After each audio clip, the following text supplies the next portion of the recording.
Vanili adalah tanaman yang batangnya menjalar atau merambat. Pohon vanili tidak memiliki dahan atau ranting, hanya berupa batang dan daun saja.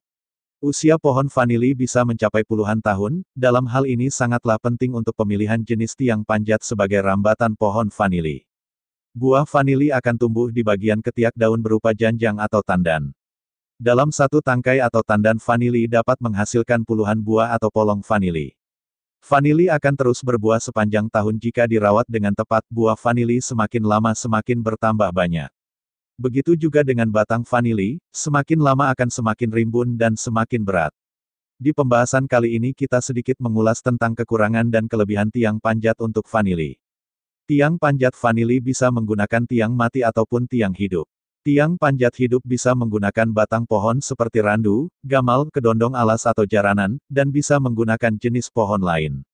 Pilihlah pohon untuk tiang vanili yang tidak cepat besar dan tidak mudah mati ketika kita pangkas, dan berdaun rimbun sebab daun akan kita manfaatkan sebagai naungan batang vanili di bawahnya.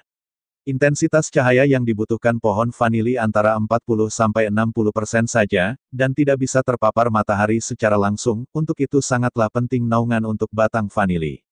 Untuk penggunaan tiang panjat mati, naungan bisa menggunakan naungan buatan dari paranet. Untuk tiang mati bisa menggunakan tiang buatan dari cor atau beton, kayu kering, sabut kelapa berbalut kawat ram, baja ringan, pipa paralon dan masih banyak jenis tiang lainnya. Dari berbagai jenis tiang panjat mati ada beberapa yang sering digunakan oleh petani, yaitu 1. Baja ringan. 2. Sabut berbalut kawat ram. 3. Dot cor atau beton. 4. Pipa paralon. 5. Kayu kering. Yang pertama, tiang baja ringan atau hollow. Baja ringan memiliki permukaan yang halus. Namun baja ringan atau hollow hanya sebagai tatakan pada bagian lengkung atas batang vanili. Pembuatan tiang menggunakan baja ringan dibentuk menyerupai rak dan media panjat bibit menggunakan media lain seperti bambu atau yang lainnya yang bagus untuk dimanfaatkan sebagai media rambat sementara. Tiang baja ini biasa digunakan dengan penanaman vanili menggunakan dinding bedengan di media bawah. Tiang baja ringan bisa bertahan lebih dari 10 tahun dan aman dari jamur. Untuk penggunaan tiang ini diwajibkan untuk penggunaan paranet sebagai naungan. Yang kedua, sabut kelapa berbalut kawat ram. Kelebihan dari tiang jenis ini adalah di usia 0–2 tahun pertama pertumbuhan vanili sangat cepat. Jika sabut yang digunakan bebas dari bibit-bibit jamur ganas yang akan membunuh akar dari dalam tiang karena tingginya kelembapan. Namun di usia 2 tahun ke atas, di saat tanaman vanili semakin rimbun dan semakin subur, sabut kelapa mulai melorot turun perlahan. Dan mengakibatkan tertariknya akar dari dalam tiang, lalu terdapat tekanan antara batang di bagian pangkal akar.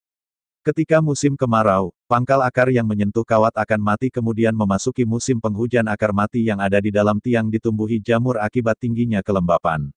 Yang ketiga adalah tiang cor atau beton. Tiang jenis ini lebih tahan lama dari jenis tiang lainnya. Kelemahan dari tiang cor atau beton adalah di bagian akar tidak bisa melekat dengan kuat walau dengan permukaan yang kasar. Tiang cor membutuhkan naungan buatan sama seperti jenis tiang lainnya. Yang keempat adalah tiang pipa paralon. Untuk tiang jenis ini memiliki permukaan yang sangat halus namun akar vanili mampu melekat dengan kuat. Tiang jenis ini tidak bisa langsung ditanam namun harus diberi tambahan cor di dalamnya supaya tiang lebih kuat dan tahan lama. Tiang jenis ini juga harus menggunakan naungan paranet sama seperti jenis tiang lainnya. Tiang jenis ini biasa digunakan di lahan sempit, menggunakan bedengan ataupun di lahan luas tanpa bedengan. Yang kelima adalah jenis kayu kering. Untuk tiang panjat vanili menggunakan kayu kering sepertinya kurang tepat, kecuali ada jenis kayu yang tahan terkena panas dan hujan selama puluhan tahun. Walaupun ada jenis kayu yang awet dan kuat, namun dengan ukuran yang kecil maka tetaplah akan rapuh jika bertahun-tahun terkena panas dan hujan di tempat terbuka. Jika menginginkan hasil yang bagus dengan sekali tanam dan menikmati hasil selamanya, maka perhitungkan baik-baik untuk penggunaan tiang panjatnya. Jangan sampai menyesal ketika saatnya menikmati hasil panen namun tiangnya rapuh dan roboh, lalu memulai lagi dari awal. Terima kasih telah menonton video ini. Jangan lupa subscribe dan aktifkan lonceng notifikasinya untuk mendapat informasi seputar pertanian lainnya.